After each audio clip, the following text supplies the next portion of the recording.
Now, the war in Syria has reached a crucial juncture. In the latest, Syrian President Bashar al-Assad's flight has reportedly disappeared after news agency Reuters claimed that the president fled the country to an undisclosed location. According to Flight Radar, the cargo plane reportedly carrying Assad disappeared near the city of Homs, though there is no official confirmation of Assad leaving the country and the disappearance of his plane.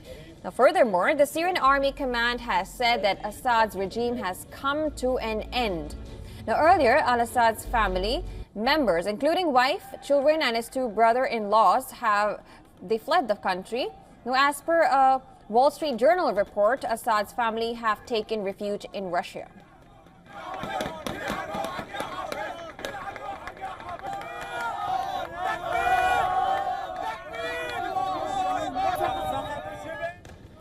Meanwhile, Syrian Prime Minister Mohammed al-Jalali has said that he is ready to cooperate with any leadership chosen by the people. He also added that he is ready to hand over the government to the opposition.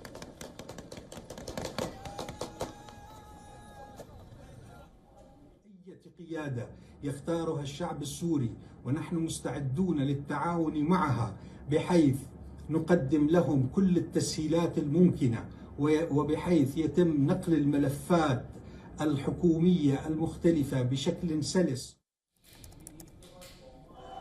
Meanwhile, the rebels claim that they have entered the capital city of Damascus. Several rounds of gunfire was heard in the Al-Midan Square, celebrating the capture of the capital city.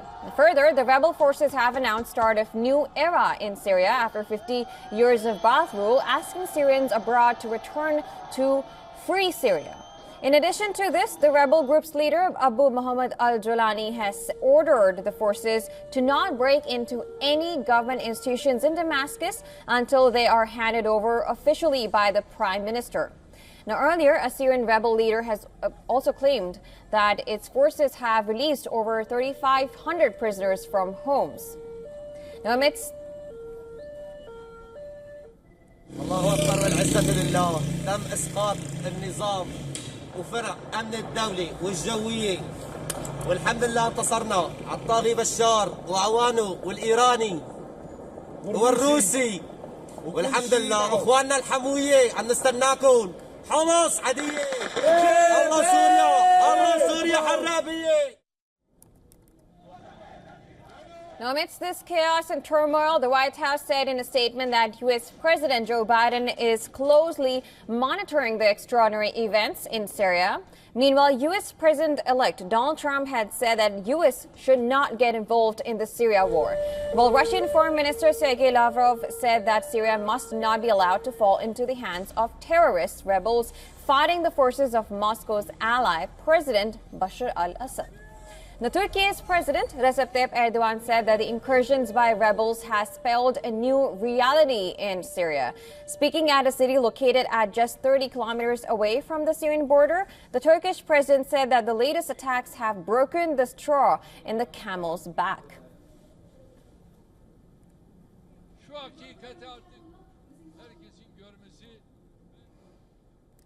I have called for urgent political talks in Geneva to implement Security Council Resolution 2254. I'm pleased to say that the ministers and all I'm talking to are back. Meanwhile, United Nations Syrian envoy has called for urgent talks in Geneva for an orderly political transition in the country.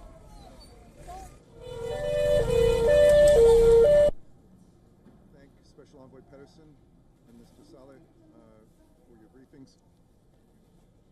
He is in no position to accuse the United States of supporting. All right, to discuss more on the evolving situation in Syria, we are now being joined by Dr. Sergei Markov from Moscow. He is a former member of the Russian parliament and director of the Institute of Political Studies and Russian political scientist. Thank you so much for taking out your time and joining us on the show. Now, let me just begin by asking you, Russian Foreign Minister Sergei Lavrov earlier said that Syria must not be allowed to fall into the hands of terrorist rebels. However, we see the fall of Assad's rule. First, what are your reactions and how is Russia looking at this development? Of course, Russia looking quite negatively all this development because the Russian government supported Bashar Assad government during 10 years, and partly it was very successful.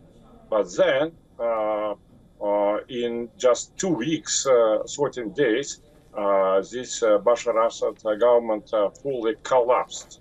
And of course, if collapse of the ally of Russia, it's what Russia doesn't like. It's first. Second, negative consequences could be it's exactly who took power in Syria. It's Hayat Tahrir al-Sham.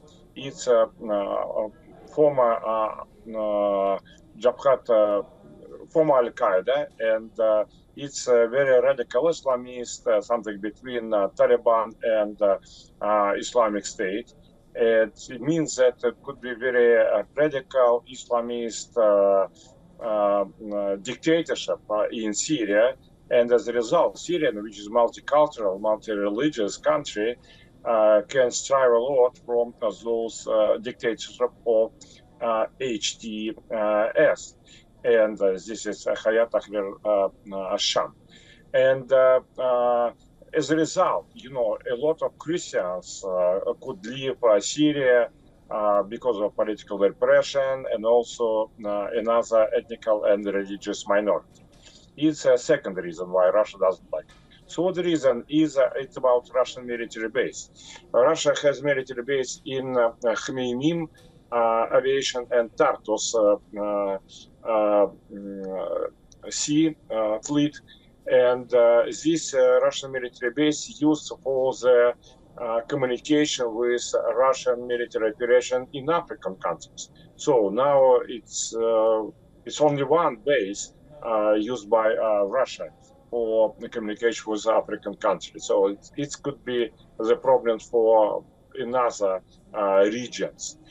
So generally, it's very negative. But also, everybody is shocked why Bashar Assad government, who fight it very strongly against his opponent during 13 years, dramatically collapsed in 13 days. No explanation. And another and fourth reason that as a result, now we can see the Syria is divided. Majority of the territory controlled by this radical Islamist HTC, but 25% controlled by Kurds, and something about 10% controlled by pro-Turkish Syrian National Army, and 10% controlled by Alawites in Latakia province, and a few percent controlled by Israel in a region close to the Lebanon and Israel. So it's divided. Either it will be new stage of civil war, or it will be compromise. We don't know exactly. But we pray that civil war will continue, but with another actors.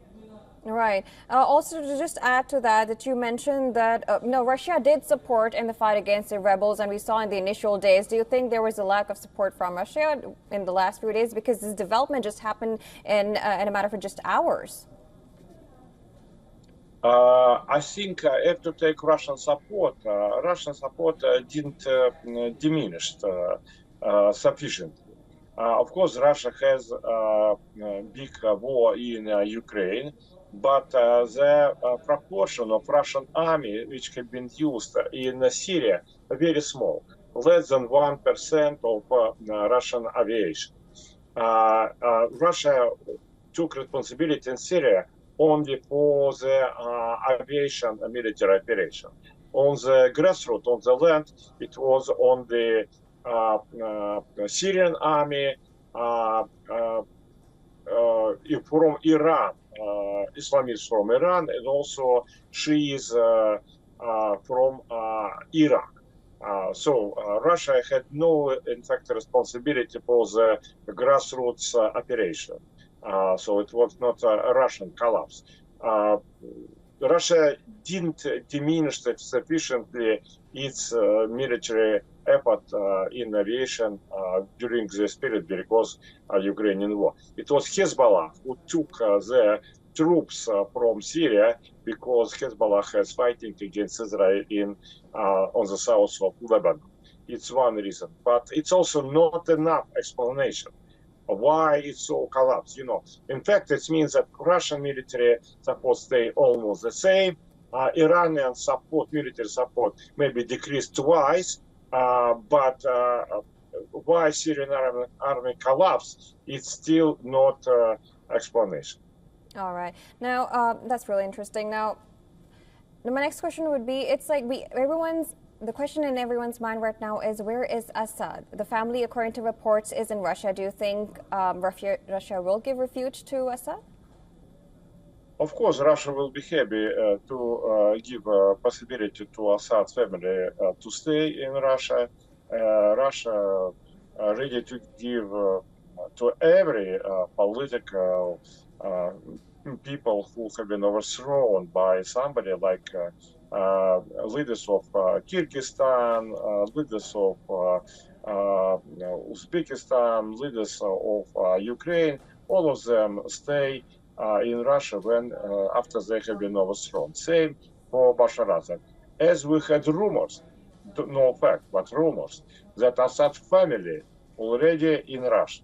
As about Bashar Assad himself, it was not clear. He left Damascus this night. Then his jet disappeared. Why it disappeared? Because it had been crashed down, or because it's a switch off transponder and go to somewhere. We don't know where. Bashar Assad can go to the Latakia province, because Latakia province is a unique Syrian province. It took something about, it's not big, less than 10%, but it has majority of Alawites. But Alawites, it's exactly the religions of Assad family. And this Alawites, it's a very rich province, and province is a strategic place on the coast of the Mediterranean Sea, and 2 Russian military bases stay here. So one of the possibilities that Bashar Assad left Damascus to the Latakia province. Another possibility to Russia is to Iran, his major ally, or to the United Arab Emirates, because also it's United Arab Emirates used by many politicians as neutral place. Right, and just before I let you go, my last question would be, now this new development is coming up, and if we do see a government between the rebels and the Prime Minister does hand over the government, how will that affect the future and the relationship between Syria and Russia going forward? It's not clear yet. Generally, it will be, of course, much more worse than before, but also Vladimir Putin mentioned yesterday that Russian military operation even not only bomb HTC troops, but also sometimes help to HTC troops when these HTC troops fighting against Islamic State. So there are some cooperation. Also, some connection between Russia and this HTC through Turkey, because Russia has more or less partners relations with Turkey, and Turkey has very partnership relations with this HTC. So it's another possibility. But also Russia, of course, will have to accept the reality. If it will be a new government, Russia will try to build such a relation with a new government. It's one of the possibilities that even new Syrian government would accept that Russian military base will stay in Latakia province. All right. Thank you so much for joining us and giving all your updates on that and your perspective. Thank you so much for joining us. Thank you.